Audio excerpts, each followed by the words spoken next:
Wait बढ़ना और शरीर में फैट बढ़ना ये दोनों अलग चीज है। जब हम ओबेसिटी की बात करते हैं तो हम फैट के बारे में बात कर रहे हैं। 29% इंडिया डायबिटिक है India. More than 62 million people there are diabetic. And 65% से ज़्यादा लोग आज ओबेस है। ओबेसिटी को अभी तक हमने बहुत लाइटली लिया है। शुगर का बढ़ना, ब्लड प्रेशर का बढ़ना, कोलेस्ट्रॉल का बढ़ना से लेकर आर्थराइटिस तक। तो अगर आपके शरीर में फैट बढ़ रहा है तो आप इन सारे ट्रबल्स को इनवाइट कर रहे हैं। जब तक शादी नहीं होती है तब तक बहुत अच्छा ख्याल रखा जाता है। शादी होने के बाद क्या पता नहीं क्या हो जाता है। उनको 5 साल 10 साल में ही जितना शादी के टाइम वजन था उसके डबल हो जाते हैं। जो लोग दुबले पतले हैं राइट, तो उनमें डायबिटीज़ मैनेज करना डिफिकल्ट होता है। तो ये सबसे पहले सोचना है कि मेरा वजन एक रात में या फिर एक दिन में नहीं बढ़ा है या फिर एक महीने भी नहीं बढ़ा है, उसको कई साल लगे हैं। पहले खाना नहीं इसलिए हम खाना खाते हैं, अभी टाइम पास नहीं हो रहा है उसके लिए मैं खाना खा रहा हूँ। आपने बुलाया इसलिए मैं खाना खा रहा हूँ, खाने का टाइम हो गया इसलिए खाना खा रहा हूँ। अभी कोई दूसरा कोई काम नहीं इसलिए खाना खा रहा हूँ, फ्री में मिल रहा है इसलिए खाना खा रहा हूँ। तो खाते ही जा रहा हूँ, उसको पचाने के बारे में मैं कहाँ सोच रहा हूँ।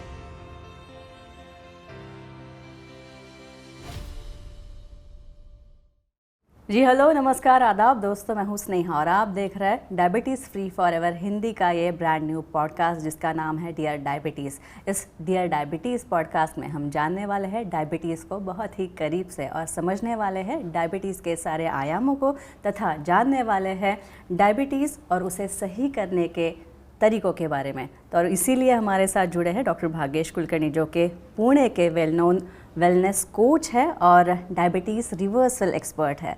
Doctor welcome. नमस्ते। तो इस एपिसोड में हम जानने वाले हैं मोटापे के बारे में, क्योंकि मोटापा ये काफ़ी गंभीर समस्या बन चुकी है भारत में भी। और डॉक्टर भाग्येश हमारे साथ इसी के बारे में डिस्कस करने वाला है। डॉक्टर, मोटापा कहा जाए तो असल में मोटे होने की व्याख्या हम या फिर मोटापे की, ओबेसिटी की व्याख्या हम कैसे करेंगे? सबसे पहले एकदम बता दीजिए। वो तो मतलब आज किसी को भी बोलते तो बोलते हम बचपन से ऐसे हैं, हम बचपन से ऐसे हेल्दी खाते पीते हैं। हाँ, मतलब लोग कैसे हैं कि लोग बाहर से अच्छे दिखते हैं लेकिन वो अंदर से उतने अच्छे नहीं है।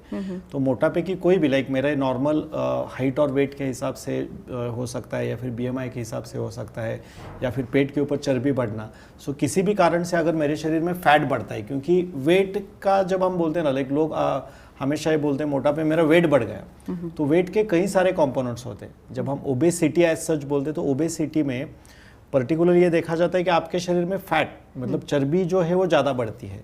इट्स नॉट अबाउट आपका मसल का मास भी इसमें कंसिडर किया जाता है। इसमें आपका शरीर में पानी कितना है, शरीर में बोन्स कितने हैं, ये भी वेट का कंपोनेंट होता है। सो वेट बढ़ना और शरीर में फैट बढ़ना ये दोनों अलग चीज़ है। जब हम ओबेसिटी की बात करते हैं तो हम फैट के बारे में बात कर रहे हैं। तो अब मैं थोड़ा इसका डेफिनेशन करेक्ट करना चाहता हूँ कि मेरे शरीर में चर्बी कितनी है, मेरे शरीर में फैट कितना है। अगर आप ऐसा पूछोगे तो मैं और सही तरीके से आपको बता पाऊंगा। जी जी जी जी। लेकिन डॉक्टर साहब, जैसे ही ऐसे होता है कि किसी इंसान का वेट गेन होने लगता है, मोटापा बढ़ने लगता है, तो आजू बाजू वाले टोकने लगते हैं कि अरे मोटापा बढ़ रहा है, तुम मोटे होते जा रहे हो, थोड़ा कंट्रोल करो, नहीं तो जैसे जैसे वजन बढ़ेगा तो डायबिटीज़ हो जाएगा, बाकी सारी रिलेटेड बीमारियां आ जाएगी, हार्ट अटैक आ जाएगा, हार्ट से रिलेटेड बीमारियां हो जाएगी। तो स्पेशली मोटापा और डायबिटीज़ का कनेक्शन हम कैसे लगाएंगे? सबसे पहले तो मैं ये बताऊंगा कि अभी बताने वाले लोग कम हो गए, क्योंकि सारे लोग ही मोटापे में हैं। मतलब आजू बाजू देखोगे तो अभी जो नया स्टैटिस्टिक्स है आप देखोगे तो 65% India is considered as obese, मतलब 65, और 29% प्री डायबिटिक और डायबिटिक मिला के, डायबिटिक 11% है और प्री डायबिटिक तकरीबन 18%। सो 29% इंडिया डायबिटिक है एंड 65% से ज़्यादा लोग आज ओबेस है। तो एक नया टर्म आज इसमें मैं बताना चाहता हूँ कि डायबिटीज़ प्लस ओबेसिटी इज डायबेसिटी।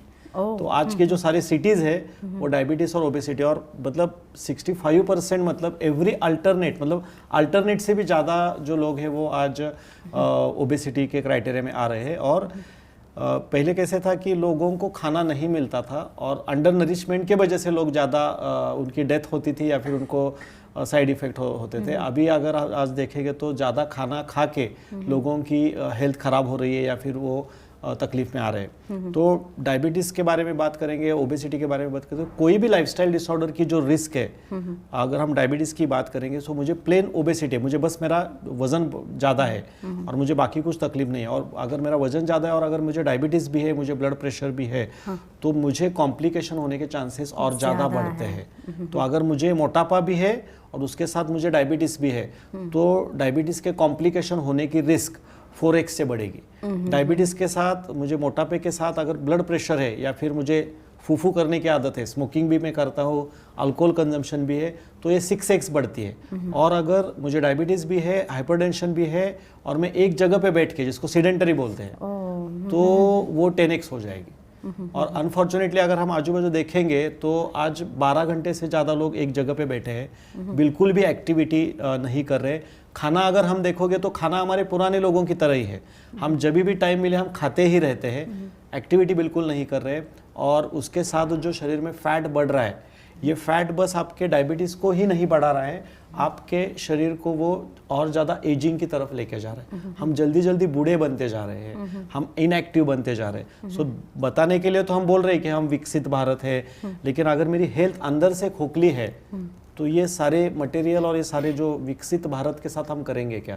तो हमें सही में आज मोटापे के ऊपर काम करना पड़ेगा। और बीच में आपने देखा भी होगा कि इसके बारे में मन की बात में हमारे जो प्राइम मिनिस्टर जी मोदी जी, उन्होंने भी इसके बारे में बात की थी कि लोगों को अवेयर करना बहुत ज़रूरी है, क्योंकि चाइल्डहुड ओबेसिटी बहुत ज़्यादा बढ़ रही है। ये ओवरऑल जो अभी स्टैटिस्टिक्स किया था ये 18 ईयर प्लस, लेकिन आप चाइल्ड के बारे में बात करोगे तो 80%, मतलब ऑलमोस्ट अभी एवरी इंडियन जो छोटा बच्चा है वो ओबेसिटी के क्राइटेरिया में आ रहा है। और इसमें भी जो कंसिडर किया जाता है जब हम डायबिटीज़ और हाइपरटेंशन की बात करते हैं, सेंट्रल ओबेसिटी ज़्यादा इसमें कंट्रीब्यूट करती है, पेट के ऊपर जो चर्बी होती है। और being Indians we are prone for obesity को हम अट्रैक्ट करते हैं, मतलब ये अनफॉर्चुनेट है। जनरल जेनेटिक्स को हम ब्लेम नहीं करते, डायबिटीज़ में हम बोलते हैं कि डायबिटीज़ का जन्म किचन से होता है, किचन में जो ये होता है, लेकिन being Indians we are more prone for that जो एब्डोमिनल फैट जो होता है। और ये एब्डोमिनल फैट हमारे इसमें एज कम्पेयर टू वेस्टर्न, जैसे अमेरिकन कल्चर के बारे में बात करेंगे, यूके के कल्चर के बारे में बात करेंगे, तो हमारा जो जीन्स है वो फैट को जल्दी पकड़ता है, और वो जो फैट है वो लीवर में और पैनक्रियाज में जाके थोड़ा भी फैट वहाँ पे जा गए तो आपकी डायबिटीज़ की रिस्क 2x 3x से बढ़ जाती है। So we are more susceptible. हमारे जो पैनक्रियाटिक सेल्स है, हमारे जो लीवर के सेल्स है, वो फैट के लिए ज़्यादा ससेप्टेबल है। थोड़ा भी फैट वहाँ पे आ जाता है तो इमीडिएटली उसका इंसुलिन रेजिस्टेंस डेवलप हो जाता है और इमीडिएटली वो डायबिटिक या फिर प्री डायबिटिक की अवस्था में जाता है। ये खराब स्थिति है। लेकिन एक अच्छी बात भी है, अगर आपको डायबिटीज रिवर्स करना है तो थोड़ा बहुत भी फैट अगर आपने आपके पैनक्रियाज और लीवर से कम कर दिया तो आपका डायबिटीज ठीक भी हो सकता है। अच्छा। तो मतलब ये दोनों साइड को हमें देखना है। सो ये डायबिसिटी को हमें अच्छी सिटी बनाना है, ओबेसिटी को रिमूव करना जरूरी है आज की। अच्छा, तो इसका मतलब हम ये निकालें कि अगर आपको फैमिली हिस्ट्री भी है, आपके फैमिली में सभी मोटे हैं, सभी ओबेस है, तो आपको डायबिटीज होने के भी चांसेस उतने ही डायरेक्ट 100%। मतलब फैमिली में ओबेसिटी क्यों चलती है? क्योंकि खान पान की आदत सभी लोगों के एक साथ रहते हैं। हमेशा जो पेशेंट मेरे पास आता है तो मैं देखता हूँ कि घर में सब लोग ऐसे हैं क्या, वो जल्दी मानता नहीं है। वो बोलते हैं हाँ हमारे घर में सब लोग हेल्दी, और मैं मतलब बचपन से मैं खाते पीते घर का हूँ, बचपन से मुझे ऐसे सब चिपी भी बोलते हैं। It's not like that. आपको सबसे पहले एक्सेप्ट करना पड़ेगा कि आप ओवरवेट हो, आप ओबेस हो, और आपको इसके ऊपर काम करना पड़ेगा। सो सही दिशा में कैसे क्लासिफिकेशन कैसे किया जाता है कि किस व्यक्ति को मैं मतलब एक जो ओबेसिटी होती है जो ओवरवेट कैटेगरी में आती है वो ज़्यादा हार्मफुल नहीं होती है। कुछ लोग आप देखते हो कि उनको सबक्यूटेनियस फैट ज़्यादा होता है, मतलब वो बाहर से चबी होते हैं, राइट, तो उनको अंदर चर्बी ज़्यादा नहीं होती है। वो सबक्यूटेनियस फैट अगर मेरा ज़्यादा है तो वो आपके शरीर में ज़्यादा आपको हार्म नहीं करती है। जैसे हमने सुमोज देखे होंगे, बड़े बड़े जो सुमोज होते हैं, तो उनको सबक्यूटेनियस फैट ज़्यादा होता है, उनमें डायबिटीज ज़्यादा नहीं देखा जाता। और कुछ पतले भी रहते हैं, बाहर से पतले होते हैं, अंदर उनके फैट ज़्यादा रहता है, जो BMI के टेस्ट के ऊपर हम चेक कर सकते हैं। यूजुअली जो क्लासिकल डेफिनेशन जब ओबेसिटी या ओवरवेट का बताया जाता है 22 से लेकर 25 तक, जो अगर आपका बॉडी मास इंडेक्स है BMI, जो आपके हाइट के और आपके इसके अनुसार उसको डिसाइड किया जाता है, वेट के अनुसार। तो BMI अगर आपका 22 से लेकर 25 तक है तो वो नॉर्मल वेट कंसिडर किया जाता है। 25 से अगर 30 तक आपका BMI है, मतलब आपका जो वेट समझो, मेरा वेट अभी 80 है, तो 80 से 10% के रेंज तक, मतलब 80 से 88 तक मैं चला गया तो वो ओवरवेट के कैटेगरी में आएगा। सो 25 से लेकर 30 BMI, या फिर अभी जो मेरा सपोज मेरा वेट नॉर्मल है 80, तो ये कैलकुलेट कैसे किया जाता है, तो your height in centimetre, ideal weight कैसे है। सबसे पहले तो हमें वेट, अगर हमें बोल रहा हूँ मैं ओवर वेट हूँ, मेरा वजन ज़्यादा है, तो सबसे पहले मुझे ये तो समझना पड़ेगा कि मेरा आइडियल वेट कितना है। तो आपका वेट आपको सेंटीमीटर में पहले नापना है और उसमें से 100 माइनस करो। सो सपोज मेरा 179 मेरी हाइट है, 179 सेंटीमीटर, तो उसमें से मैंने 100 माइनस किया तो मेरा आइडियल वेट कितना आ गया, 79। इसमें +-2, सो 76 से लेके 82 के बीच में आइडियली अगर मेरा वेट रहता है तो उसको 22 से 25 BMI, हाँ वो ठीक है। उसको अगर 10% आपका बढ़ता जाएगा, मतलब 10% अगर बढ़ेगा आप ओवरवेट कैटेगरी में आ गए। 20% अगर बढ़ेगा तो यहाँ पे BMI आपका 30 से 35 तक जाता है। और अगर मेरा वेट 88 से 98 के बीच में अगर रहता है तो मैं ओबेसिटी क्लास 1 में चला गया। 30% ज़्यादा है, समझो मैं 100 के ऊपर चला गया, मतलब मेरा BMI 35 से 40 के बीच में है, तो आप ओबेसिटी क्लास 2 में चले गए। और ये इसका क्या होता है, जितना क्लास बढ़ता है, जनरली हमारे जनरल लाइफ में हम देखते हैं कि क्लास जितना बढ़ता है उतना तरक्की ज़्यादा होती है। यहाँ पे जितना क्लास बढ़ेगा आपकी डिसीज की तादाद ज़्यादा बढ़ेगी आपका, तो आगे आगे की क्लास में नहीं बढ़ना है हमें। और 40 के ऊपर चला गया तो फिर हम उनको छोटे हाथी बोलते हैं फिर। अनफॉर्चुनेट है लेकिन बोलना पड़ता है, क्योंकि उनका वेट 180-200 के ऊपर रहता है और काफ़ी ज़्यादा वेट उनका रहता है। अगर वो वज़न उन्हें नहीं कम किया तो उनका लीवर के ऊपर उसका मतलब लीवर फेल्योर में जाना या फिर कार्डियक अरेस्ट होना, इन लोगों में सर्जिकली उनका वो जो एक्स्ट्रा चर्बी निकालना पड़ता है या फिर स्टमक स्टेपलिंग जैसी सर्जरीज उनको रेकमेंड की जाती है, क्योंकि अगर उसने ठीक नहीं किया तो कार्डियक अरेस्ट की वजह से उनकी डेथ भी हो सकती है। सो ओबेसिटी को अभी तक हमने बहुत लाइटली लिया है और इसके वजह से ही ओबेसिटी के साथ जो भी समस्या, आप कोई भी समस्या देखो आप आज एज बेसिक एज आपका शुगर का बढ़ना, ब्लड प्रेशर का बढ़ना, कोलेस्ट्रॉल का बढ़ना से लेकर आर्थराइटिस तक और आगे जाके आपके अल्जाइमर, पार्किंसन, ये सारे डिसीज में कहीं ना कहीं तो ओबेसिटी का लिंक जुड़ा हुआ है। तो अगर आपके शरीर में फैट बढ़ रहा है तो आप इन सारे ट्रबल्स को इनवाइट कर रहे हो। अच्छा डॉक्टर साहब, लेकिन मोटापा, ओबेसिटी और डायबिटीज़, क्या ये कॉम्बिनेशन डेडली है? बहुत डेडली है। और मैं तो ये बताऊंगा कि डायबिटीज़, आज जो टाइप 2 डायबिटीज़ के बारे में जब हम देखेंगे तो उसमें से 60% लोगों का कारण शरीर में फैट का बढ़ना। जब भी मेरा फैट, मेरे नॉर्मल फैट जो रेशो बोला जाता है वो 22 से 25%, मतलब ओवरऑल जो मेरा बॉडी वेट है इसमें से ज़्यादातर 24% तक मेरा फैट चाहिए। जो भी टाइप 2 डायबिटीज़ का पेशेंट हमारे यहाँ ट्रीटमेंट लेने के लिए आता है उसमें से 60% लोगों का, यू विल नॉट बिलीव, 40% या फिर उससे ज़्यादा फैट होता है। Can you believe it? और हमें कैसे बताया जाता है 40%, और वो घटाना बहुत डिफिकल्ट चीज़ होती है।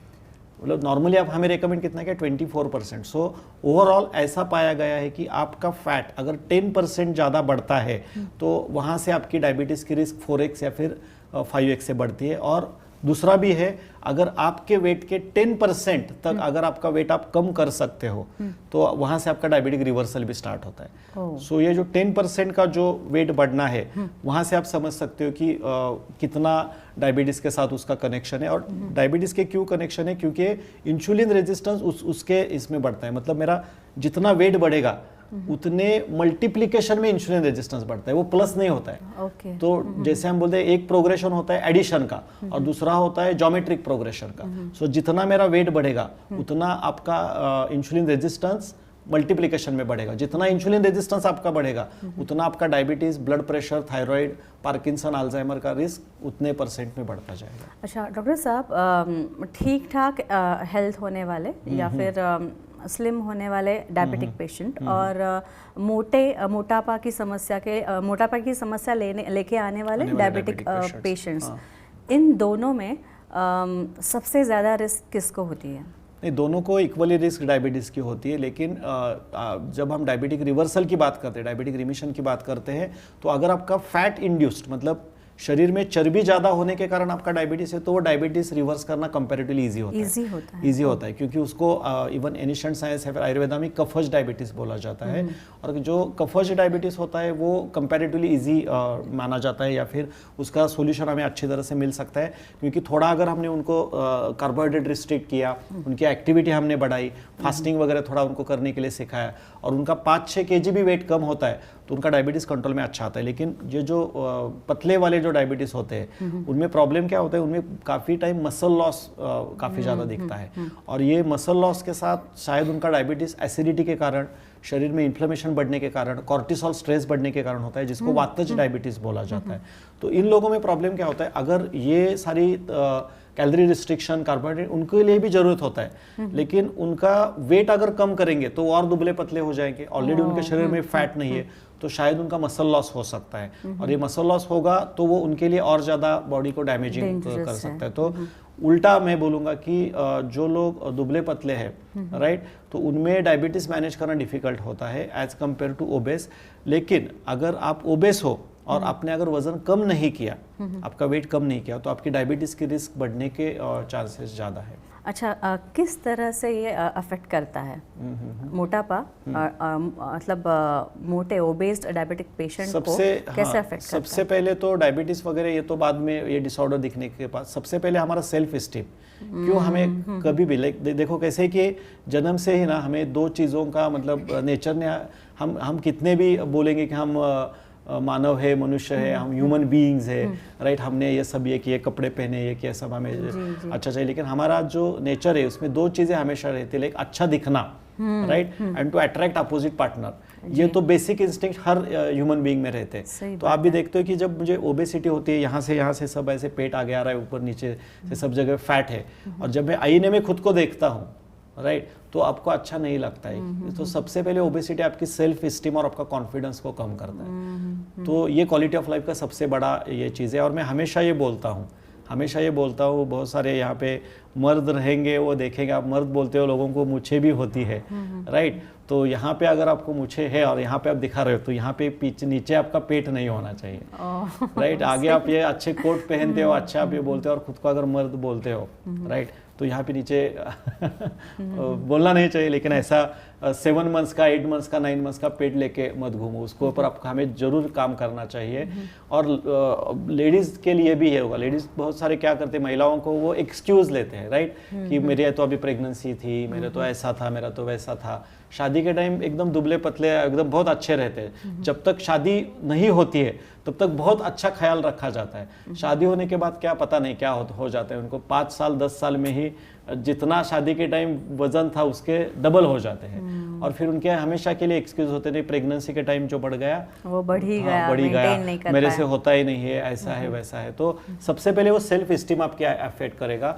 दूसरा है आप इनएक्टिव बन जाते हो, आपको जल्दी थकान लगती है, इरिटेबिलिटी, आपकी काम करने का आपका मन नहीं लगता है। तीसरा चीज़, आपका बॉडी का जो पूरा जो बोन का स्ट्रक्चर है, पर्टिकुलरली जब हम हमारे घुटनों की बात करेंगे, तो वो आपके वेट के अनुसार लेने के लिए है। आपका अगर हाइट के हिसाब से अगर समझो मेरा 80 kg है, तो मेरे घुटनों को 80 kg के लिए ही उसका ये, अगर वो मैं 100 हो जाता हूँ तो 20 kg extra load every day, तो फिर घुटने भी जवाब देने लगते हैं। हाँ, तो अगर मेरे घुटने 100 ईयर्स को सस्टेन रखने के लिए बनाए हैं, राइट, 100 साल के लिए जीने के लिए बनाए हैं, तो वो वेट भी उसके हिसाब से रखना है। अगर मैं उसको 100 कर रहा हूँ, उसको तो मैं क्या कर रहा हूँ, मैं इसको अलाउ कर रहा हूँ कि भाई तू खराब हो जा, तो वो आपके फिर जल्दी खराब होने लगेंगे। सो सबसे बड़ा इम्पैक्ट ओबेसिटी का आपके जॉइंट्स के ऊपर आता है, और इन लोगों को ऑस्टियोपोरोसिस भी बहुत फास्ट होता है, ऑस्टियोआर्थराइटिस ज़्यादा होता है। तीसरा फिर आगे बढ़ेगा, अगर ये फैट मेरा लीवर में जाके बैठा, पैनक्रियाज में जाके बैठा, टाइप 2 की रिस्क आपकी बढ़ गई।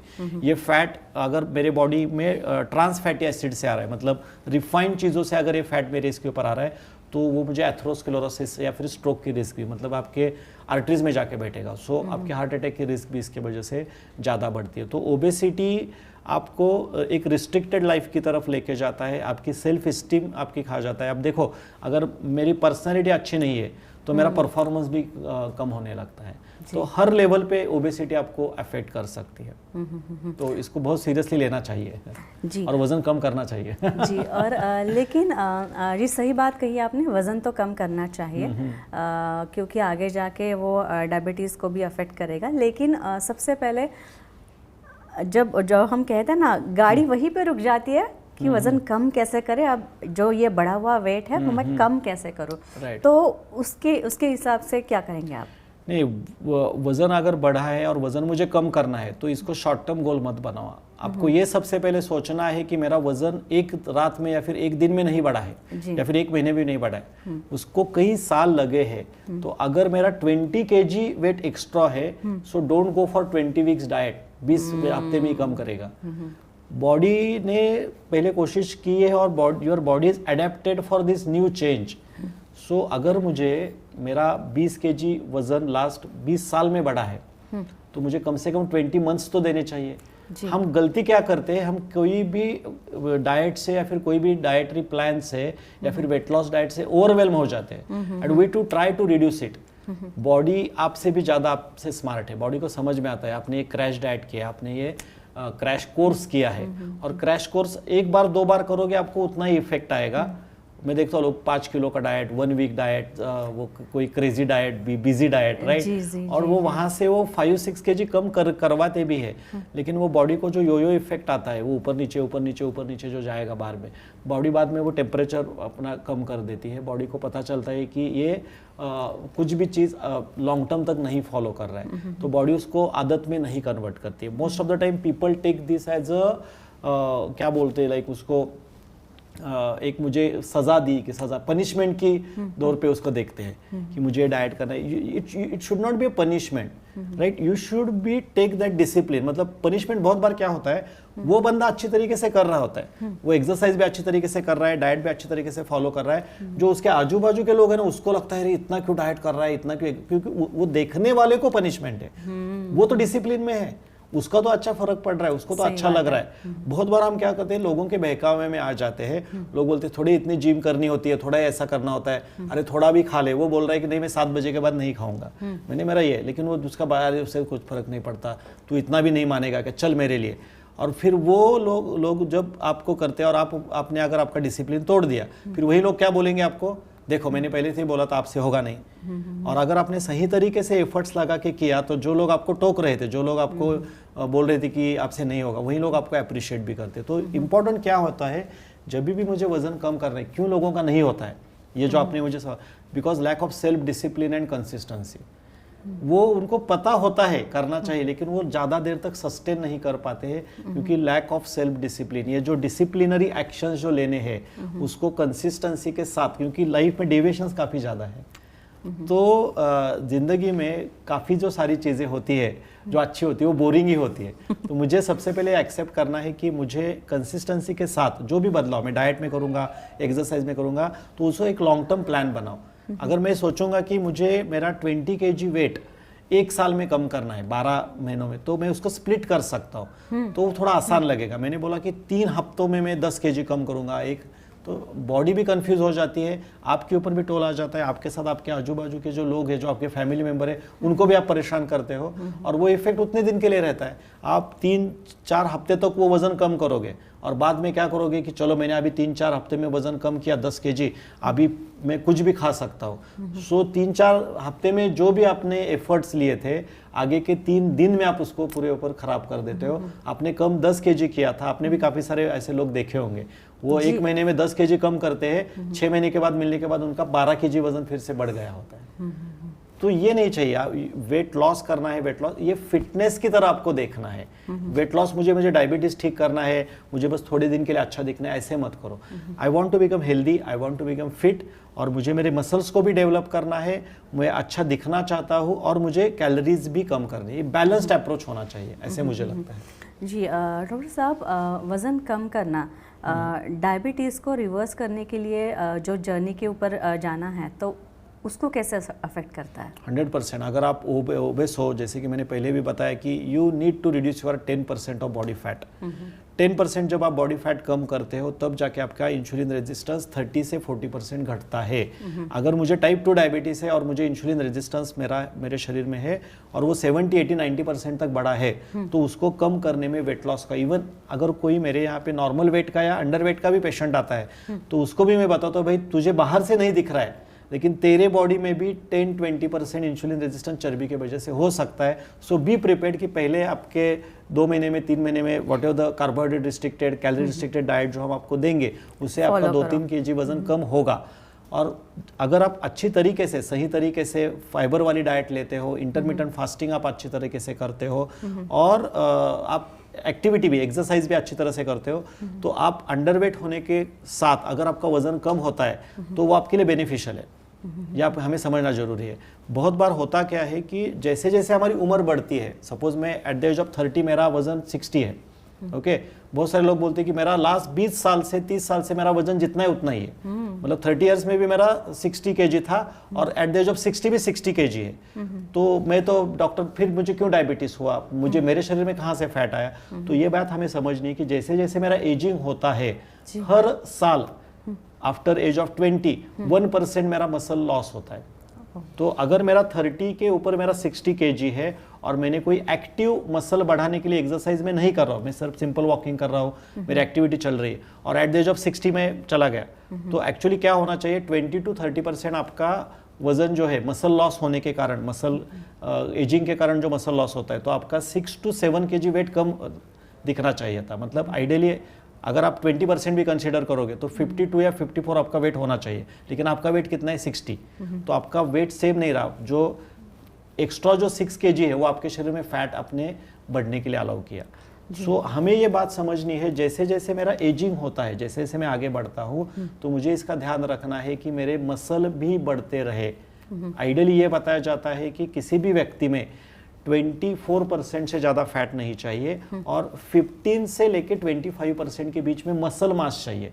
आज जो डायबिटिक पेशेंट्स में हम देखते हैं 2 प्रॉब्लम है। डायबिटिक पेशेंट्स में एक फैट बढ़ता है, उसके वजह से उसका इंसुलिन रेजिस्टेंस बढ़ता है, और दूसरा इन लोगों के मसल में वीकनेस है। 4%, 5%, 7% उनके मसल्स होते हैं। डायबिटिक पेशेंट्स को क्यों ये अफेक्ट करता है ज़्यादा? क्योंकि डायबिटिक पेशेंट्स को काफ़ी सारे डायबिटिक पेशेंट्स मैंने इसमें देखे, और मोस्ट ऑफ द पेशेंट्स जो भी दवा हम लेते हैं डायबिटिक पेशेंट्स में, वो जो मेडिसिन है, कोई भी मेडिसिन, वो आपके मसल के डैमेज करने की ज़्यादा साइड इफेक्ट उसका दिखता है। तो उसका मसल बहुत सारे डायबिटिक पेशेंट्स को इनिशियली आप जब देखते हैं तो उनकी कंप्लेंट ये होती है कि मेरा वजन बहुत कम हुआ। तो वो वजन कम होने, फैट नहीं कम करता डायबिटीज, आपके मसल को खा जाता है। और जैसे मेरे मसल वीक हो जाते हैं, मेरे मसल लॉस जैसे हो जाता है, मेरी इंसुलिन की सेंसिटिविटी घटती है। क्यों डायबिटिक पेशेंट्स में हमें ज़्यादा ध्यान देना पड़ता है? इंसुलिन रेजिस्टेंस तो हमें कम करना है, लेकिन साथ में उनको ये भी गाइडेंस करना पड़ता है कि भाई आपके मसल बढ़ाओ।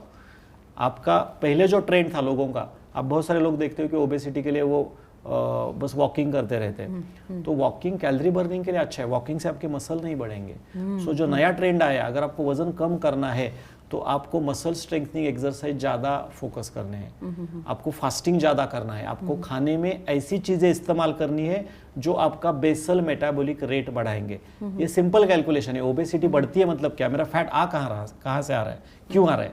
यह हमें बहुत लोगों के माइंड में ये क्वेश्चन रहेगा कि ये फैट मेरा ऐसे, मैं तो इतना ही खाना खा रहा हूँ, मैं इतना ही खा रहा हूँ। जितना आप खाना खा रहे हो, अगर उतना यूटिलाइजेशन आपकी बॉडी आपका ये नहीं कर रहा है तो एवरीडे वो एक्स्ट्रा कैलोरीज जा रहे हैं। मतलब समझ लो आप रोज खाने में 1600 कैलोरीज ले रहे हैं, 1600, और आपके एक्टिविटी और आपके पूरे दिन भर के जो भी आपके कामकाज में 1200 कैलोरीज आपके इस्तेमाल हो रहे हैं। तो एवरीडे 400 कैलोरीज एक्स्ट्रा है। एवरीडे 400 मतलब पूरे महीने के कितने हो गए? 12,000। और पूरे साल के अगर मैंने कैलकुलेशन किया तो वो कुछ लाखों में चले जाते हैं। तो एवरी ईयर मैं 7 से 8 kg एक्स्ट्रा कैलोरीज में मेरे शरीर में आने के लिए अलाउ कर रहा हूँ। तो आपको इसमें 2 ही चीज़ें हैं। एक तो आपका कैलोरी इनटेक रिस्ट्रिक्टेड रखो अगर आप उतना एक्टिविटी नहीं कर रहे हो, या फिर उतनी एक्टिविटी बढ़ाओ। तो अगर मुझे इसका सही सॉल्यूशन चाहिए तो मुझे सबसे पहले देखना पड़ेगा कि मेरे खाने में रोज कितने कैलोरीज जा रहे हैं और कहाँ से ज़्यादा जा रहे हैं। अगर आप आपके किचन में जाके चेक करोगे या फिर आप एक जगह पे बैठ के आपका कैलकुलेट करोगे तो आपके खाने में से जो आपका हमारा जो मिड टाइम स्नैक्स होता है ना, वहाँ पे हम 500 से 700 कैलोरीज ये कर देते हैं। इंडियन एक खाने में 700 से 800 कैलोरीज होते हैं। So we need to sit and we need to first of all find out. लोगों को लगता है जो चर्बी बढ़ी है वो फैट के वजह से। लोग क्या करते हैं, घी बंद कर देते हैं, बाकी फैट वाली चीज़ें तो मैं कुछ भी नहीं खाता। तो फैट के वजह से वो मोटापा बढ़ना बाद में है। Carbohydrate, unutilise carbohydrate, excess carbohydrate जरूरी नहीं है, फिर भी हम खाना खा रहे हैं और एक्टिविटी बिल्कुल नहीं है। तो ये सबसे पहले ये, तो इसके लिए एक ही सॉल्यूशन में रिकमेंड करूंगा कि एक ही एक्सरसाइज में हमेशा बोलता हूँ। अभी तक आपका ये एक्सरसाइज चल रहा था, आने दो, अभी आपको ये करना है, ये एक्सरसाइज। हाँ, नहीं चाहिए। तो ये एक्सरसाइज ओबेसिटी के लिए बहुत बहुत इंपॉर्टेंट है, क्योंकि जरूरत से ज़्यादा और बिना हंगर, मतलब बिना डिमांड, कोई मेरी बॉडी ने डिमांड नहीं किया था, अभी चलो भाई सुबह 9:30 बज गए, ब्रेकफास्ट का टाइम हो गया, 2 बज गया, खाने का टाइम हो गया। मतलब पहले खाना नहीं इसलिए हम खाना खाते हैं, अभी टाइम पास नहीं हो रहा है उसके लिए मैं खाना खा रहा हूँ, आपने बुलाया इसलिए मैं खाना खा रहा हूँ, खाने का टाइम हो गया इसलिए खाना खा रहा हूँ, अभी कोई दूसरा कोई काम नहीं इसलिए खाना खा रहा हूँ, फ्री में मिल रहा है इसलिए खाना खा रहा हूँ, मम्मी ने दिया इसलिए भी खाना, मैं तो खाते ही जा रहा हूँ, उसको पचाने के बारे में मैं कहाँ सोच रहा हूँ। सो आई नीड टू फोकस कि मेरे शरीर को सही में उसकी ज़रूरत है क्या। इसमें याद है रखना है कि जब मुझे हंगर, मतलब बहुत ज़्यादा भूख लगती है ना, तभी जब आप खाना खाते हो तभी आपके बॉडी में डाइजेस्टिव जूसेस बनते हैं। आपको भूख नहीं लगी है फिर भी आप खाना खाओगे तो डाइजेस्टिव जूसेस नहीं बनेंगे और वो खाना मेरे शरीर में अनयूटिलाइज फैट की तरह ही पड़ा रहेगा। जी। लेकिन डॉक्टर साहब, जब खाने पे आते हैं तो तब इंसान कुछ सोचता नहीं है, लेकिन जब खर्च करने पे आता है तो बहुत सोचने लगता है कि ये एक्सरसाइज करूँ या वो करूँ, जिम जाऊँ या किसी ट्रेनर के अंडर वेट लॉस जर्नी पे जाऊँ। लेकिन मेहनत करना सबको पसंद नहीं है। ज़्यादातर लोग जो मोटे हैं कम मेहनत करके या फिर मुझे कोई गोली दे दो या फिर कोई मुझे डाइट दे दो, ऐसे मतलब छोटे-छोटे वेट लॉस पिल के बारे में बता रहे हो। हाँ जी, मैं उसी के बारे में जानना चाहती हूँ कि आजकल मार्केट में काफ़ी सारे वेट लॉस पिल्स आ रहे हैं जो कि इजीली डाइल्यूट हो जाते हैं। एक गिलास पानी में डाल दो, पी लो, बस आपका वेट लॉस हो गया। तो इन सब पे कितना भरोसा करना चाहिए? नहीं, भरोसा जरूर कर सकते हो, लेकिन कोई भी जब एक्स्ट्रा या फिर कोई भी हम एडिशनल या फिर शॉर्टकट लेते हैं तो शॉर्टकट लेने के साथ रास्ता मतलब जो आपका भरा भी हो सकता है। मतलब वो गलत रास्ता भी हो सकता है आपके लिए। Shortcuts are not always useful. हमें जिंदगी में भी बताया जाता है कि भाई आप अच्छे रास्ते पे चलो। सो कोई भी पिल आपको जो इफेक्ट देगी वो इफेक्ट के साथ एक साइड इफेक्ट भी देके जाएगी। आप आई थिंक जो बोल रहे हो आप, जो नया जो अभी ओजेम्पिक का चल रहा है, उसी के बारे में पूछना है। और ये ऐसे नहीं है कि ये हर 3 या 4 साल के बाद ऐसा आता है। मतलब हमने मेरे भी मेडिकल करियर में मैंने देखा कि कोई ना कोई तो टैबलेट आता है और वो बोलता है कि मैं ऐसे कोई मैजिक करूंगा और उसका इफेक्ट मुझे अच्छी तरह दिखेगा। तो वो टेम्पररी इफेक्ट आपको देता है। वो क्या कर रहा है, वो हंगर सप्रेसेंट है ना। वो देखो कैसे है कि कोई भी टैबलेट जो काम करेगा वो आपको क्या करेगा, आपकी जो नेचुरल टेंडेंसी है भूख लगने की उसको ही कम कर देगा। तो आपको लगेगा अच्छा ये काम करता है। ये उसका जो मेजर फंक्शन है तो वो आपके भूख, हंगर सप्रेशन मतलब भूख जो आपको लगने वाली है उसको ही कम कर देगा, दबा देता है। तो इसके वजह से बहुत सारे लोगों में क्या होता है कि वो खाना कम कर देते हैं या फिर थोड़ा खाने के बाद उनका मन भर जाता है। पहले थोड़े दिन के लिए बहुत अच्छा लगता है, लेकिन आपका खाना ही गलत है। पहले आपका वेट बढ़ा क्यों, ये आपको सोचना है कि मेरा खाना गलत जा रहा था, इसके वजह से मेरा वेट बढ़ गया। चलो मेरा अभी खाना कम हो गया, लेकिन कम खाना करने के बाद अगर आप ने खाना उसी वही लिया है, मतलब पहले आप 10 समोसे लेते थे या फिर 10 वड़ा पाव खाते थे, आपने हंगर सप्रेसेंट ये ले लिया और आप कितने वड़ा पाव के ऊपर आ गए, 2 वड़ा पाव के ऊपर आ गए। तो अभी जो खराब चीज है वो ज्यादा खाई या फिर कम खाई, मैं क्या बता रहा हूँ। देखो अभी क्या होगा कि पहले तो मेरा वेट बढ़ रहा था, अभी तो वेट शायद उतना ही रहेगा या फिर वेट थोड़ा कम होगा, लेकिन उसके साथ आएगी आपको प्रोटीन की डिफिशियंसी और न्यूट्रिशन की डिफिशियंसी। मतलब वेट कम करने के चक्कर में आपके पूरे बाल चले गए, आपकी हड्डियां खराब हो गई और vitamin B12, vitamin D, calcium, magnesium कम होने के वजह से आपका हार्मोनल इम्बैलेंस होकर आपको दूसरा कोई प्रॉब्लम आ गया तो आपको चलेगा क्या। वेट कम करने के चक्कर में आप क्या गवा रहे हो ये भी आपको समझना बहुत जरूरी है। सो कोई भी weight loss pill should be used as a complementary, as a motivation कि चलो मैं पिल ले रहा हूँ। और कोई भी पिल जब आता है तो उसमें एक डायरेक्शन दिया जाता है कि this will be adjuvant to a lifestyle correction. Adjuvant, it is adjuvant. Adjuvant मतलब क्या है, साथ में करना है, जिसमें लाइफस्टाइल करेक्शन को ज्यादा आपको इसके ऊपर ज्यादा ध्यान देना है। आपका ध्यान अगर है कि मैं पिल ज्यादा ले लूं और मैंने यहाँ पे कुछ भी करेक्शन नहीं किया है, तो आइदर आपको स्टैग्नेंसी आएगी या फिर टेम्पररी इफेक्ट आएगा। आपको लगेगा मेरा वेट कम हुआ है, लेकिन बॉडी बहुत स्मार्ट है, बॉडी को पता चलता है कि कहीं ना कहीं तो ये एक्चुअली बॉडी में स्ट्रेस ज्यादा बिल्डअप होगा। आपको थोड़े दिन के लिए बहुत अच्छा लगेगा, वेट भी आपका कम होगा, लेकिन आप दुबले पतले लोगोगे। लोग बोलोगे कि यार पहले आप अच्छे दिख रहे थे, अभी थोड़ा डल लग रहे हो, राइट? ग्लो चला गया, ग्लो पूरा चला गया। तो ऐसा वेट लॉस आपको चलेगा। आपको अगर वेट लॉस कर रहे हैं तो वेट लॉस आपको फिटनेस की तरफ लेके जाना चाहिए। जी। वेट लॉस अगर मुझे इस तरीके से मेरी न्यूट्रिशनल डिफिशियंसी कर रहा है और मैं पहले से ज्यादा खराब लग रहा हूँ, तो उस वेट लॉस का कोई मतलब नहीं। मोस्ट ऑफ द टाइम जो पिल से करते इस तरीके से काम करती है।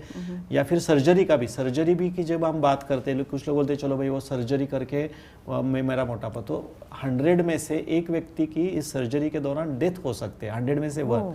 तो कितना स्टैटिस्टिक्स से देखो 1 to 2% लोगों का। और वो उसमें कॉस्ट भी काफ़ी ज़्यादा इन्वॉल्व है, जिसमें स्टमक स्टेपलिंग किया जाता है, आपके स्टमक को छोटा किया जाता है।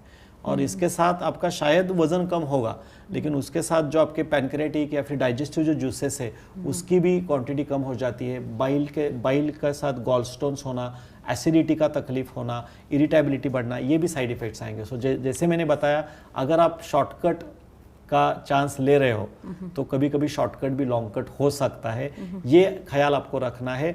और कोई भी पिल जब हम लेते हैं तो अच्छे मेडिकल गाइडेंस के साथ उसको लेनी है, और एंटायरली पिल के ऊपर वजन कम नहीं निर्भर करना। नहीं होना। तो ऐसा कोई वेट लॉस पिल नहीं होता है। ऐसा अगर होता तो बहुत अच्छा होता। हम बचपन में ही सभी लोगों को डायबिटीज नहीं होने का पिल, वजन नहीं बढ़ने का पिल, हाइपरटेंशन नहीं होने का पिल, वो वैक्सीन की तरह काम नहीं करता है, राइट? सो वो उसके लिए भी आपको लाइफस्टाइल करेक्शन जरूरी है। So don't fall into that trap. ये ट्रैप है, मेरे ख्याल से तो नहीं इसमें जाना चाहिए। और उसका कॉस्ट भी काफ़ी ज़्यादा है। अगर आपने देखा तो एक महीने का कुछ 12,000 से 14,000 ये है, मतलब जो टैबलेट्स आती है। मैंने सुना, भाई correct me if I am wrong, like दिन में 1 या 2 टैबलेट्स वो लेनी पड़ती है, और वो कुछ 463 का टैबलेट है, 460 ओजेम्पिक का 400-500 के करीब उसका कॉस्ट जाता है। तो महीने का 12 से 14,000 ऐसे अगर आप 14 महीने तक लेते हो, 14 महीने तक, तब आपको 7 to 8 kg का वेट लॉस, ज़्यादा से ज़्यादा 12 से 14 kg का वेट लॉस है। तो कितना कॉस्ट हुआ देखो आप। मतलब अगर आपको सही में आप उतना अफोर्ड कर पाते हो, 1.5 से 2 लाख, तो करो। और उसमें भी कैसा है कि मैक्सिमम वेट लॉस है कितना, 14 महीने तक लेना है मुझे, और उसके साथ लाइफस्टाइल एडजस्टमेंट करेक्शंस करने ही है। तो मैं बोला इतने पैसे और इतना ये करने से अगर आप थोड़ा लाइफस्टाइल के ऊपर ध्यान दोगे तो ये चीज 10 से 12 kg 3 महीने में मैं कम करके और उसका रिजल्ट दिखाई भी देगा। रिजल्ट भी दिखाई देगा, आपकी लाइफस्टाइल इंप्रूव होगी, आपके चेहरे पर ग्लो मेंटेन अच्छे तरह रहेगा, आप बूढ़े नहीं दिखोगे, आप ज़्यादा यंग दिखोगे। सो थोड़ा ये कोशिश करके देखो। जी डॉक्टर साहब, जब भी कोई डायबिटिक पेशेंट मोटापा लेके आपके पास आता है तो सबसे पहले उसका कॉन्फिडेंस जो है वो गेन कराना बहुत इम्पोर्टेंट होता है। लेकिन इस सब में एक प्रॉब्लम ये होती है कि मोटिवेशन नहीं मिल पाती उस पेशेंट को। तो वो मोटिवेट करना, उसको मोटिवेशन की जर्नी तक ले जाना बहुत इम्पोर्टेंट होता है। तो वो कैसे किया जाता है? सबसे पहले तो मोटिवेशन देने के लिए जो ज़रूरी चीज़ होती है वो है उसको उसका कारण समझाना, लाइक उसके साथ डिस्कस करना, उसको थोड़ा कंसोल करना भी जरूरी होता है कि भाई ठीक है तेरा वजन ज़्यादा है, ये पहले उसको एक्सेप्ट होना चाहिए। और आपका वजन छोटे छोटे चेंजेस करने से, स्मॉल चेंजेस करने से ठीक हो सकता है। और वो जो पहले फर्स्ट मंथ में, फर्स्ट हफ्ते में जो हम चेंजेस बताते हैं ना, वो बहुत सिंपल होने चाहिए। ज़्यादा उसको दिक्कत वाले चेंजेस नहीं चाहिए। आप अगर इमीडिएटली उसको बोलोगे चलो कल से एक टाइम का डाइट आपका बंद, आपको एक बार नहीं खाना है, आपको ब्रेकफास्ट बंद करना है, चलो कल से ही जाके इंटरमिटेंट फास्टिंग करते, चलो कल जाओ जिम में 2 घंटा या फिर 2 घंटा भागने शुरू करो, इतना तो जरूरी नहीं है। हो जाएगा तो वो फिर थोड़े दिन it should not be look as a punishment. छोटे छोटे बदलाव हमको उनको सिखाने। जैसे हम हमेशा बताते हैं कि सुबह आप पहले ऐसे करो कि सुबह उठने के बाद जो आप पहले चाय पीते थे उससे पहले आप कोई डिटॉक्स वाटर शुरू करो, जो घर में एक सिनेमन होता है, हल्दी होता है, उसका मिक्सचर आप शुरू करो, आंवले का जूस शुरू करो। पहले चाय की शक्कर आपकी जो है वो आधी कर दो, शक्कर पूरी बंद कर दो। अगर दूध वाली चाय ले रहे हो तो दूध वाली चाय लेके ब्लैक टी के ऊपर लेके आओ। थोड़ा थोड़ा सलाद खाना शुरू करो, खाने में थोड़ा राइस का जो क्वांटिटी है वो आधे पे लेके आओ और वहाँ पे एक बाउल आप सलाद खाना शुरू करो। जितना ज़्यादा आप खाने में फाइबर का इस्तेमाल करेंगे उतना जल्दी आपका वेट लॉस होता है, ऐसा पाया गया है। क्योंकि फाइबर जब हम खाने में खाते हैं तो वो आपका BMR बढ़ाता है। सो जिन लोगों को एक्सरसाइज करने में, वो जो आलसी है, जो बोलते हैं कि मुझे एक्सरसाइज नहीं करना है, मुझे तो हमेशा खाने का मन करता है, और खाना खा के जिनको वज़न कम करना है, मैं उनको हमेशा ये बोलता हूँ कि आपके खाने में आपका जितना वज़न है इंटू 3, अगर आपका वज़न है समझो 100, तो 100 इंटू 3 होगा कितना, 300 ग्राम।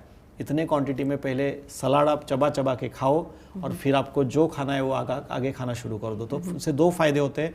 फाइबर आपका पहले खाने से पेट जल्दी भरता है आपका, दूसरा उसके वजह से आपका शुगर कंट्रोल में आता है, और तीसरा जो है फाइबर खाने की वजह से आपका BMR बढ़ता है, बेसल मेटाबॉलिक रेट। ये हमेशा मैं यहाँ पे बोलता हूँ कि यहाँ का अगर वेस्ट सरकमफेरेंस, अभी मेरा ये सेशन देखने के बाद आपको एक टेप लेना है और टेप से ऐसे नापना है।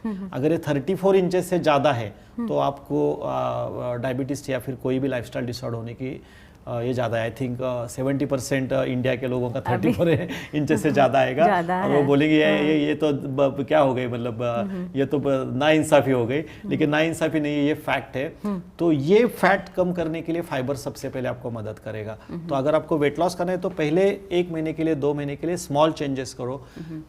कोई भी फॉर्म में 20-30 मिनट्स का ब्रिस्क एक्सरसाइज, ब्रिस्क कोई भी जो आपको जो हो सकता है, डायरेक्टली जिम पे जाने की जरूरत नहीं है, कार्डियो करने की जरूरत नहीं, सिंपल ब्रिस्क वॉकिंग शुरू करो 20 मिनट्स के लिए। हर खाने में, जैसे मैंने कि बताया, 100 to 200 ग्राम मिनिमम फाइबर आपको खाने में लेना है। और रात का खाना जितने जल्दी आप कर सकते हो, 8 बजे 7:30 बजे, जितने जल्दी कर सकते हैं उतना आपको करना है। और वहाँ से 12 घंटे का, मिनिमम 12 घंटे का तो फास्टिंग सबको करना चाहिए मिनिमम। अगर आपको मोटापा है, आपको ओबेसिटी है, आपका ये है, तो एक आपका बॉडी का साइकिल, बॉडी का क्लॉक आप डिसाइड करो कि रात को मैं 9 बजे मैंने समझो मैक्सिमम खाना खाया, तो रात से 9 बजे से दूसरे दिन 9 बजे तक पानी के सिवाय मैं कुछ भी मेरे पेट में नहीं डालूंगा। तो ये 12 घंटे का आप फास्टिंग करते हो तो वहाँ पे से ही आपका वेट लॉस शुरू होता है। तो पहले महीने में इतना ही चेंजेस करो आप। फाइबर बढ़ाओ, 12 घंटे के फास्टिंग तक लेकर आओ, रात का खाना थोड़ा जल्दी लेना है, और सुबह उठने के साथ डिटॉक्स वाटर के साथ शुरू करनी है। तो इससे आपको क्या हो जाता है, पहले महीने में सूजन कम हो जाती है। ओबेसिटी में मैंने डायबिटिक पेशेंट्स में, काफ़ी सारे डायबिटिक पेशेंट में देखा है कि उनके शरीर में स्वेलिंग ज़्यादा रहता है। तो जैसे ये छोटे छोटे बदलाव करते हैं तो पहले महीने में उनका 4-5 kg कम हो जाता है। तो ये 4-5 kg वजन नहीं कम होता, उनके बॉडी पे जो सूजन होती है वाटर रिटेंशन की वजह से, वो फास्ट कम हो जाती है। फिर उनका कॉन्फिडेंस बढ़ता है, वो थोड़ा अच्छा दिखने लगते हैं, आजू बाजू के लोग भी बोलते हैं हाँ थोड़ा स्मार्ट लगने लगे, कुछ कर रहे हो क्या। तो मोटिवेशन रिजल्ट से मिलता है। तो हमें ये ख्याल रखना चाहिए कि पेशेंट को पहले महीने में ऐसे चेंजेस बताओ वो सही तरीके से कर सके, करते वक्त उसको ज़्यादा तकलीफ ना हो और उसके रिजल्ट्स भी उसको इमीडिएट दिखे। तो ये स्मॉल चेंजेस जो मैंने अभी बताई, ये स्मॉल चेंजेस भी करोगे तो आपको कॉन्फिडेंस बढ़ेगा। हमारा कॉन्फिडेंस क्यों घटता है, क्योंकि हमें रिजल्ट्स नहीं दिखते हैं। अरे मैंने 1 महीना किया और 1 ही kg वजन कम हुआ है, 2 kg कम हुआ है, तो ये जिम से नहीं होता है। ये आप कोई भी ऐसा जस्ट मैंने वॉकिंग से नहीं होता है। आपको कुछ जो चीज़ें, हाँ जैसे स्लीप का होता है, सिंपल चीज़ें होती है, बहुत ज़्यादा हमें भागदौड़ करने की जरूरत नहीं होती। तो पहले महीने में अगर उसको रिजल्ट्स दिखेंगे, उसका स्वेलिंग कम हो जाएगा, तब जाके वो मानेगा। और फिर वो उसको आगे हम जो एडवांस चेंजेस है वो हम उसको सिखा सकते हैं, जिसमें डिटॉक्स होता है, एक्सटर्नल डिटॉक्स होता है, इंटरनल डिटॉक्स होता है, और उसमें हम इनिमा का टेक्निक उसको पेशेंट्स को सिखा सकते हैं। सो अगर मुझे वज़न कम करना है तो सबसे पहले मुझे मेरे बॉडी को अल्कलाइन करना, मुझे डिटॉक्स करना बहुत ज़रूरी है। अगर मेरे बॉडी में एसिड वहाँ के वहाँ पर है, मेरा इन्फ्लेमेशन वहाँ पर है, और मैं एक्सरसाइज करूँगा तो एक्सरसाइज नहीं कर पाएगी बॉडी। तो एक तरीका फॉलो करना, एक सिस्टम वहाँ पे फॉलो करना जरूरी है। सबसे पहले तो पेट साफ होना बहुत ज़रूरी है। पेट साफ होने के बाद internal and external body detox करना जरूरी है। उसके बाद मसल पेन होता है बहुत सारे ओबेसिटी के पेशेंट्स में और डायबिटिक पेशेंट्स में, वो कम करने के लिए उसको लिम्फेटिक एक्सरसाइज सिखाने, जैसे टैपिंग वाले एक्सरसाइज होते हैं, वो उसको सिखाने चाहिए। एक बार बॉडी की स्वेलिंग कम हो गई, बॉडी की एसिडिटी कम हो गई, फिर आप उसको वेट लॉस के लिए बताओ, वेट फटाक से कम हो जाता है। क्योंकि जो बॉडी के सेल्स है, बॉडी की जो कोशिका है, मेरे शरीर की जो कोशिका है, वो अगर स्ट्रेस में है तो वो बॉडी में फैट को पकड़ के रखती है जी, पानी को पकड़ के रखती है। ये जो डिटॉक्स के साथ माइंड डिटॉक्स भी बहुत इंपॉर्टेंट है। अगर मैं सब अच्छा कर रहा हूँ, काफ़ी सारे लोग मेरे, लेकिन उनको कोई इमोशनल सप्रेशन होता है, बहुत सारे डिप्रेशंस में होते हैं, तो वो जो इमोशनल बर्डन है, इमोशनल वेलबींग है, उसके ऊपर भी ध्यान देना बहुत ज़रूरी है। अगर मैं कोई इमोशनल ट्रॉमा में हूँ, गिल्ट में, फियर में हूँ और एंजाइटी में हूँ, तो इसके वजह से जो कॉर्टिसोल बढ़ता है वो भी मेरे बॉडी में फैट डिपॉजिट करता है। ये बस खाना, फाइबर और एक्सरसाइज से रिलेटेड नहीं, आपके इमोशनल वेलबींग से भी ये सारी चीज़ें रिलेटेड है। और सबसे इम्पॉर्टेंट है एक्टिव रहना है आपको जहाँ पर भी हो सके, राइट। मैं तो हमेशा ये बताता हूँ कि आपके घर के जो छोटे छोटे काम है ना, वहाँ आप खुद करना शुरू करो। घर में जो क्या आप झाड़ू करते हैं आप, ये तो एक दो काम रोजमर्रा के काम, हाँ, तो एक दो काम खुद करना शुरू करो। जो यहाँ पे अगर आप कहीं आपका शॉपिंग करने के लिए जाते हो तो 2-3 जगह पे आपकी गाड़ी या फिर कार अवॉइड करो, वहाँ पे वॉकिंग करना शुरू करो। ज़्यादा कुछ मतलब जिम में ही जाना चाहिए ऐसी जरूरत नहीं है। आपका ऑफिस अगर 3-4 फ्लोर पे तो उसको लिफ्ट का इस्तेमाल मत करो। एटलीस्ट उतरते वक्त, चढ़ते वक्त अगर वहाँ पे अगर आपने इसका इस्तेमाल किया, स्टेप्स अप डाउन का किया, तो वो भी आपके लिए सफिशिएंट हो सकता है। तो ऐसी चीज़ें ढूंढो कि जहाँ पर आपको आप एक्टिव रह सकते हो, आपकी एक्टिविटी बढ़ सकती है, तो वो भी वेट लॉस के लिए सफिशिएंट है। शरीर इतना नहीं मांगता है। और जब भूख लगती है तभी खाओ। भूख नहीं लगती है तो बिल्कुल नहीं खाना है। जो बिंज ईटिंग करते हैं ना, 4 बजे 5 बजे का होता है, चलो खाते हो, या फिर मूवी देखते समय, टीवी देखते समय, वो ज़्यादा शरीर में वो कैलोरीज क्या होता है, क्योंकि क्वांटिटी वहाँ पे दिखती कम है लेकिन उसमें कैलोरीज काफ़ी ज़्यादा है। मतलब ये चिप्स का पैकेट ख़त्म करने में हमें ज़्यादा समय नहीं लगता, लेकिन 400 कैलोरीज होती है एक चिप्स के पैकेट में। कभी जिम में जाके देखो कि या फिर ट्रेडमिल पे जब 20 मिनट्स आप रन करोगे तब 200 कैलोरीज आपके बर्न होती है। वो आपको आप कितने इसमें आप खा जाते हो। तो we need to think, we need to, वहाँ पे तो आपको यहाँ पे संयम रखना पड़ेगा। लोगों का प्रॉब्लम क्या है, यहाँ पे ये नहीं है ना, यहाँ पे कंट्रोल नहीं है। ये 20 मिनट्स के टेस्ट के लिए हम 20 आवर्स तक इस बॉडी को परेशान करते रहते, तो सबसे प्रॉब्लम यहाँ पे है, यहाँ से शुरू हो जाते हैं जी ढंग से। जी, तो हमने जाना कि मोटापा यानी ओबेसिटी और डायबिटीज़ ये कॉम्बिनेशन डेडली ज़रूर है, लेकिन अगर आप मोटापे पे आपके काम करेंगे, ओबेसिटी पे काम करेंगे और सही दिशा से और सही एफर्ट्स से, सही प्रयत्नों से अगर अपना वज़न कम करेंगे तो डेफिनेटली ऑटोमेटिकली डायबिटीज़ तो कम होना ही है। तो जो कोई हमारा ये पॉडकास्ट देख रहे हैं और आपको मोटापे की समस्या और साथ में डायबिटीज़ भी है, तो अभी से वेट लॉस जर्नी के लिए शुरू कीजिए। तो डॉक्टर साहब आप यहाँ पे इसलिए धन्यवाद आपका। Thank you. और अगर आपको हमारा ये एपिसोड, हमारा कंटेंट पसंद आया है तो ज़रूर हमारे चैनल को लाइक, शेयर और सब्सक्राइब ज़रूर कीजिए। इस एपिसोड में हम यहीं पे रुक रहे हैं, लेकिन अगले एपिसोड में हम और नए कंटेंट के साथ और नए टॉपिक्स के साथ ज़रूर मिलेंगे। तब तक के लिए नमस्कार।